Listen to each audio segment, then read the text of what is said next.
All right, U.S. climate envoy John Kerry, former Secretary of State, facing calls to resign over reports he discussed covert Israeli operations with Iran when he was Secretary of State 4 years ago. Here to react, the Vice Chair of the Senate Intel Committee, GOP Senator Marco Rubio, has got extremely respect on both sides of the aisle when it comes to foreign policy.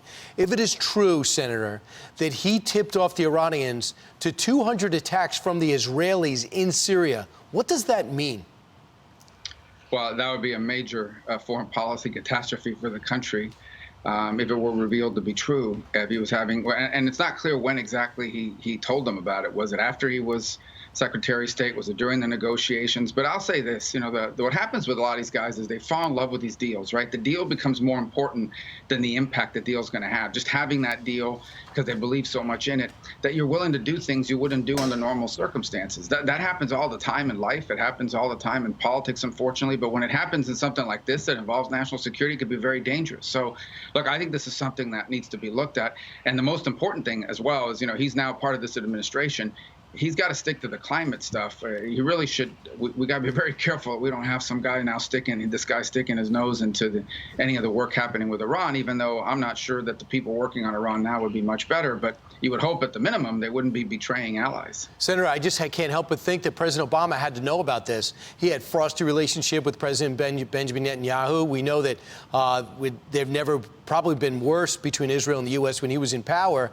And then for the Secretary of State to work out a cash payment for a deal that nobody wanted, including Senator Schumer and Senator Cardin, do you think that he could be cowboying it and just doing his own thing if this is in fact true? Well, I don't think he could sign a deal to be part of a deal that provided the cash. I mean, the details of the deal, I don't think he could do on his own.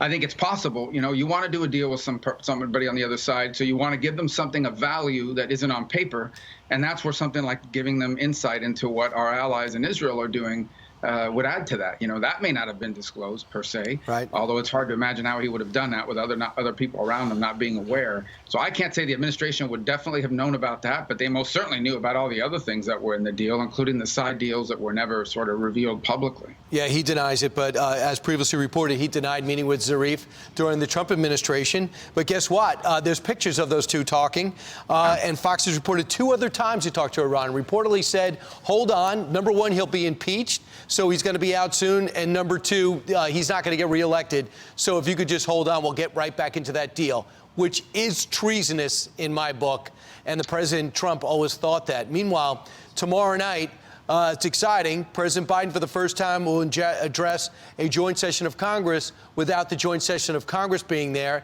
because we want to pretend the vaccine doesn't work, even though you all been vaccinated, and you can't sit in the chambers. What are you expecting him to say? Well, I imagine it's going to say more of what he's been saying now, and he'll preview like what he wants to push forward in the future. Going back to your point, I will not be attending, and one of the reasons why is the ticket numbers have been really limited. They're making people sit in the gallery. It's interesting when it came to coming together to impeach Donald Trump for the second time after he was out of office. They put 100 senators in the same room, sitting just inches apart for hours at a time over 5 or 6 days. Apparently, COVID was not an issue then. But now, of course, for something like this, well, we can't have that many people in a room sitting next to each other. So it's a kind of silly season here. But that's all right. It'll be on TV. I'm sure I'll watch it, and I'll watch highlights. But I don't anticipate any major new announcement. I think he's already previewed a lot of the things they're going to talk about, including what they plan to do with infrastructure, what he plans to do with his budget, and some of the other things they're pushing on. He wants another $1 trillion for a family plan. Fantastic. You wrote an op-ed that caught a lot of attention. The New York Times wrote a counter to you and a challenge to you today. But here's what you put in the New York Post, a better newspaper. Corporations that undermine American values do not deserve GOP support. They are leaving you guys at the altar, but you're still raising money. Is this where the rubber hits the road with corporate America and Republicans? No, our job is to do what's good for the United States of America and American people. Okay, that's my job.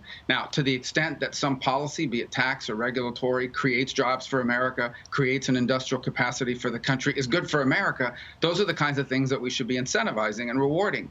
But to the extent that something's not good for America, we should not be rewarding it. So we should not have a tax code, for example, that rewards taking jobs out of this country and sending them to another place. We should not have tax policies that reward companies who turn over American industrial capacity and innovation to China or some other place.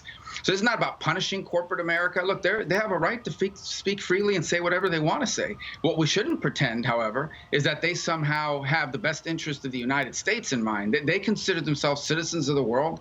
They are responsible to their shareholders, but we in public policy, and Republicans included in this, by the way, our number one constituency is not some multinational corporation. It's the men and women of this country. It's the jobs they're losing that we should be caring about. It's the national security of this country that we should be caring about. So there's Democratic proposals, real quick, and I know your time is short, that took you to challenge. They said, if this is true and you take it on corporate America, why don't you support Joe Biden when he says raise the corporate tax rate? Why don't you support Ron Wyden, when the senator, the Democratic senator, when he says if people are making money overseas, tax them more to bring that money back? Because this is not about punishing corporations. They have a right to make any decision they want. What I'm talking about is we should have a tax code that treats everybody fairly, but incentivizes actions by corporate America that are good for Americans. So if you're going to invest money in this country, if you're going to bring jobs here, if you're going to open a factory here, if you're going to do a business activity here that's good for Americans and American workers, the tax code will incentivize and reward that. If you're not, you're going to be treated like everybody else.